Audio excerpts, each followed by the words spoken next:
Welcome to Honeybee. Don't forget to like, subscribe, and hit the bell. Real stories of love, lies, and betrayal, where every truth stings. Let's begin. When my wife, Clara, told me that I sexualized her too much, I didn't argue. I just froze. Her words cut through me like ice. I remember standing there in our dimly lit kitchen, her coffee mug steaming on the counter while I tried to make sense of what she had just said. We'd been married for 7 years at that point, and not once had I thought my affection, the touches, the compliments, the way I looked at her, were a problem. To me, she was beautiful. Always had been. From the first day I met her in college, I admired her quiet confidence and gentle smile. She was the type of woman who carried grace without even trying. Even years later, after the stress of work, the responsibilities of marriage, and the dull routines that creep in with time, I still found her attractive. But that night, she looked at me as if my affection was something heavy, something suffocating. "I'm more than my body, James," she said, her voice steady but tired. "It's like you only see me when you want something." That hit me hard because I didn't see myself that way. Sure, intimacy was important to me. It had always been part of how I showed love.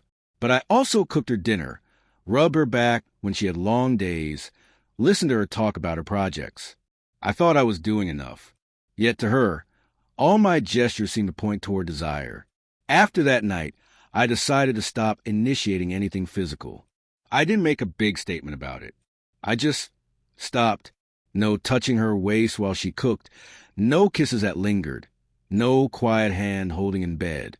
I figured maybe she needed space, and maybe she'd see that my love wasn't just physical.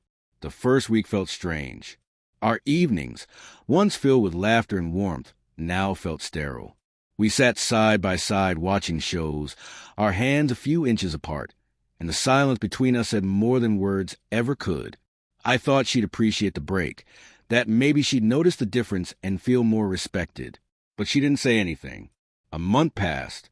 Then, too, our communication shifted into something polite but distant. We talked about bills, groceries, work schedules, but nothing deeper.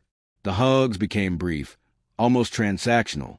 The kisses, when they happened, were like formalities before one of us left for work. At first, I assumed this was temporary, that maybe she was just adjusting. But as time went on, I started noticing something that scared me. She didn't seem to miss the closeness.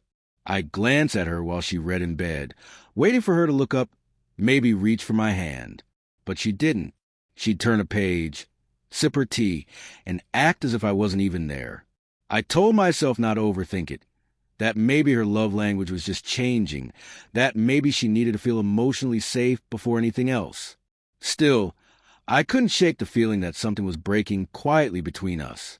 One night, about 3 months in, I decided to talk to her. We were lying in bed, backs facing each other, the quiet hum of the fan filling the room. "Clara," I whispered. She hummed in acknowledgement, eyes still closed. "Are we okay?" She sighed softly. "Yeah." "Why?" "It's just, we don't really talk much anymore. Or touch. I don't know. It feels like we're distant." She turned to face me, her expression unreadable. "You said you wanted to respect my space, right?" I thought that's what this was. I nodded slowly. "I did. I still do.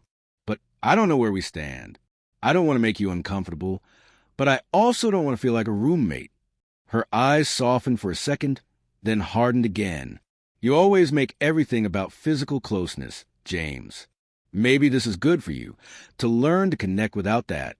Her words stung, but I kept quiet. I didn't want another argument. So I nodded, rolled onto my back, and stared at the ceiling until sleep finally came. That was the night I realized this wasn't just about sex. It was about validation, connection, and emotional distance. The more I tried to be patient, the more it felt like she was pulling away, testing to see how long I'd chase her before giving up. Months passed. I stopped trying to fix it. The irony? The more I respected her space, the more she seemed to resent me. She'd make small remarks. "You don't seem interested anymore," or "You've changed." The first few times, I let them slide. But then I started to feel the frustration boil inside me. One evening, after dinner, she looked at me across the table and asked, "Do you even find me attractive anymore?" I almost laughed at the absurdity. "Clara, I've always found you attractive, but you told me I made you uncomfortable when I showed it." She frowned. "So you just stopped trying?"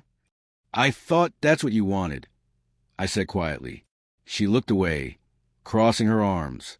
"You could have tried to understand what I meant instead of shutting down completely." That was the moment I realized that no matter what I did, too much affection or too little, it was always going to be wrong. I tried to explain. "You said I made you feel like an object, that I didn't see you beyond your body. So I pulled back. I gave you space. I thought that was a respectful thing to do." She didn't respond immediately. Her eyes flickered with confusion, maybe guilt, maybe frustration. "I didn't mean for you to stop seeing me as a woman, James. I just want to feel like you value me beyond that." "I do value you," I said softly. "More than you know, but I feel like I can't win.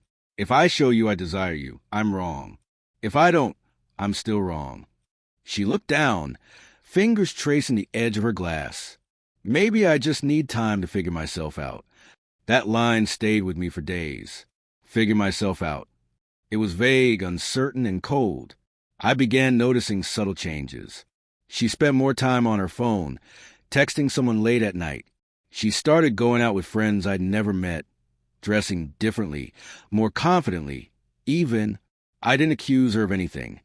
I didn't want to be the husband who turned suspicion into paranoia. But something inside me felt uneasy. I'd lie awake at night, staring at the ceiling, wondering if maybe this was all my fault. Maybe I'd made her feel so unseen that now she needed attention from elsewhere. Or maybe she just outgrew me. 6 months. That's how long it's been since we last shared a single intimate moment. 6 months since I kissed her without hesitation.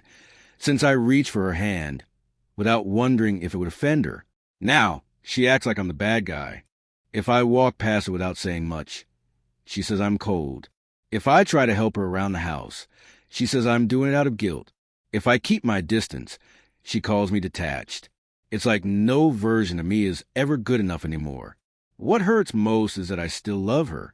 Even after all this, I still see the woman I married hiding behind layers of resentment and confusion. I still hope she'll look at me one day with the same warmth she once did. But lately, I've started to wonder if that warmth is gone for good. Because no matter how I look at it, it feels like I'm being punished for trying to love her the way I always have. And now, for trying not to. The silence in our home has become louder than any argument we've ever had. Sometimes, I catch myself staring at her across the room, wanting to reach out, to just remind her that we're still us. But then I stop myself, because I remember her words, the way she said them, and the invisible wall they built between us. And so I stay quiet, not out of pride, not out of anger, but because I'm afraid that if I reach for her again, I'll only push her further away. Still, every night when I lie beside her, listening to her steady breathing, I can't help but wonder if she even realizes how much I miss her, not just her body, but her. The laughter, the closeness, the way she used to rest her head on my chest and fall asleep like I was her safe place. Now, that space between us feels like an ocean I no longer know how to cross. And the saddest part is, I'm not even sure she wants me to. 6 months. That's how long it had been since Clara and I last shared real intimacy, physical, emotional, or even conversational.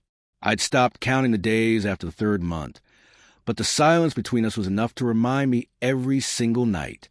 Our marriage had become something like a fragile truce, 2 people coexisting under the same roof, pretending that everything was fine.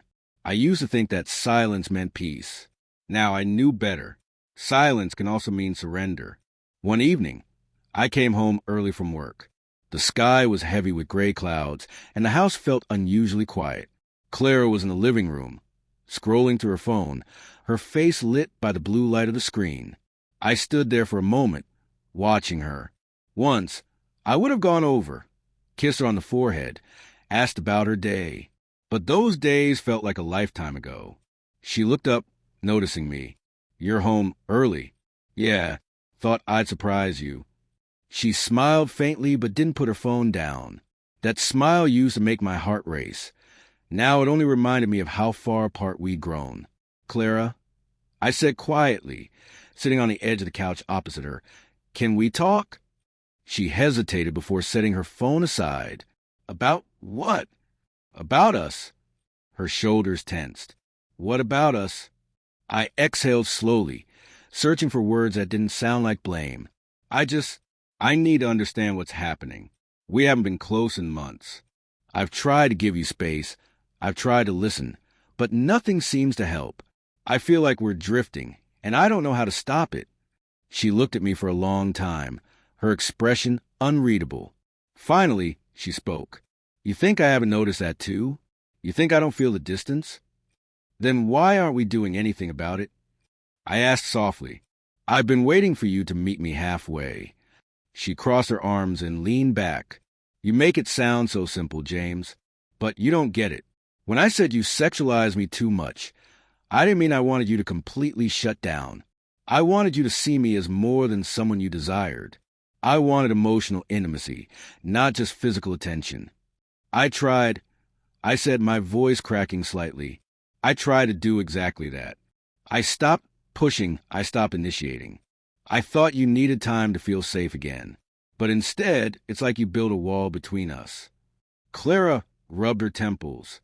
"You always see things in extremes. It's either all or nothing with you." I clenched my fists, not out of anger, but helplessness. Maybe because that's how it feels. You tell me I make you uncomfortable, so I stop. You tell me I've changed, so I start questioning everything. I'm trying to find a middle ground, but I don't even know what that looks like anymore. She went quiet for a moment, staring at the floor. "I don't know either," she finally said, her voice small. "I just know I haven't felt like myself in a long time." Her words softened something inside me. I moved closer, cautiously, like approaching a wounded animal. "Clara, if I've ever made you feel like you were just an object, I'm sorry. That was never my intention. I love you. I've always loved you. For your mind, your kindness, your heart. The physical part was just how I showed it." She looked up, tears glistening in her eyes. "You used to make me feel beautiful. But then it started to feel like that was all I was good for. And when I said something, you shut down completely. Now I don't even know how to reach you anymore." I swallowed hard. Maybe we both built walls at the same time. I was scared of making you feel uncomfortable again, and you were scared of being misunderstood. So we just stopped trying. For a brief second, it felt like we were both finally on the same page. Two exhausted people who still loved each other, but had no idea how to show it anymore. Then her phone buzzed. Her gaze flickered toward it. A name flashed across the screen, Eli. I'd seen that name before. She'd mentioned him once. A co-worker who'd recently joined her department. I didn't want to jump to conclusions, but my chest tightened all the same. She quickly silenced the phone. Too quickly. "Eli." I asked carefully. She froze. "He's just a friend." I nodded, though every instinct in me screamed that it was more than that. "Okay," I said quietly. Her eyes darted away. "Don't look at me like that." "Like what?" "Like you don't trust me." I forced a bitter laugh. "Clara, I've spent 6 months walking on eggshells, trying not to make you uncomfortable. Trust me, I've done everything not to assume the worst." She opened her mouth to speak, but stopped. Her silence said everything. I stood, running a hand through my hair. "I don't want to fight. I need honesty. If there's something going on, if you found someone who makes you feel seen or safe or wanted, just tell me. I can handle the truth. What I can't handle is being left in the dark." Tears welled in her eyes. "There's nothing going on, James. Not the way you think." "Then what way is there?" She took a deep breath. "He listens to me. That's all. I can talk to him without feeling judged. He doesn't make me feel like I have to be perfect all the time." Her words hit me harder than if she'd admitted to an affair. "So you talk to him instead of me," I said, my voice trembling. "Do you even realize what that does to me? You tell me I don't listen, but you stop giving me a chance to." Clara covered her face with her hands. "I didn't mean for it to get this bad. I just didn't know how to fix us. Neither did I whispered, but I never stopped trying. We sat in silence for what felt like forever. The storm outside began to rumble, and rain started tapping against the windows, steady, relentless, like a soundtrack to our unraveling. Finally, I spoke again. "Do you still love me, Clara?" She hesitated. The pause was long enough to tell me everything I needed to know. "I care about you," she said slowly. "But love? I don't know what that feels like anymore." Something inside me cracked then, quietly and visibly but deeply. I stood up and walked to the window, staring into the rain. "I guess that's my answer." She started crying softly behind me. "James, please don't make this harder."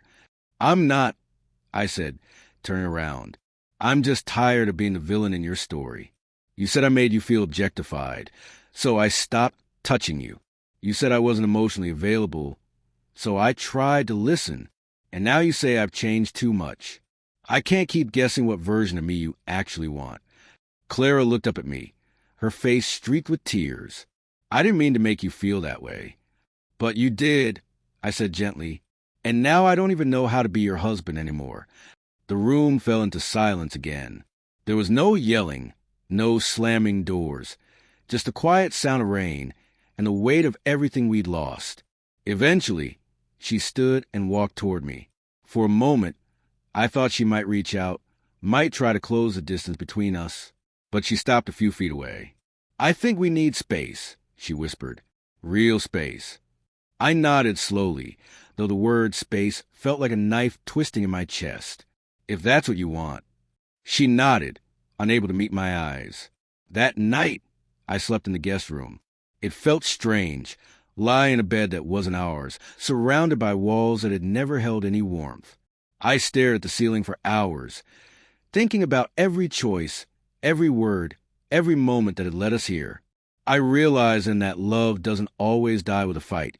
It can fade quietly through misunderstandings and silences that go on too long. By the next morning, I'd made peace with something painful but necessary. I couldn't keep waiting for her to rediscover her love for me. Maybe she would someday, maybe she wouldn't. But I couldn't keep living in the shadow of her confusion. So I started focusing on myself. I went to therapy. I took up running again, reconnected with friends I hadn't seen in years. I learned to enjoy my own company instead of fearing the loneliness. Weeks later, Clara moved in with her sister for a while. She said she needed time to think. I didn't stop her. I just told her I hoped she'd find the clarity she was searching for. It's been 3 months since she left. We still text occasionally, polite, distant messages about practical things. But the emotional tether that once held us together feels thinner every day. Sometimes, late at night, I still think about her. The way she laughed, the way she fit perfectly in my arms, the way she used to look at me like I was her whole world. And even though part of me still aches for her, another part finally understands that love isn't just about holding on. Sometimes, it's about letting go when holding on only hurts both of you. I don't know what will happen between us. Maybe time will heal something. Maybe we'll find our way back. Or maybe this was the end. But I do know this. I tried. I tried to love her with honesty, with patience, with restraint. And even if she can't see that now, one day she might look back and realize that all I ever wanted was to make her feel valued. Not just for her body, but for her heart. Until then, I'm learning to live again, to rediscover who I am outside of the silence, outside of the guilt. Because sometimes, love isn't lost in a single argument or betrayal. Sometimes, it slips quietly out the door while two people are too busy trying to prove they're right. And when that happens, all you can do is stand in the quiet and hope that someday you both find peace.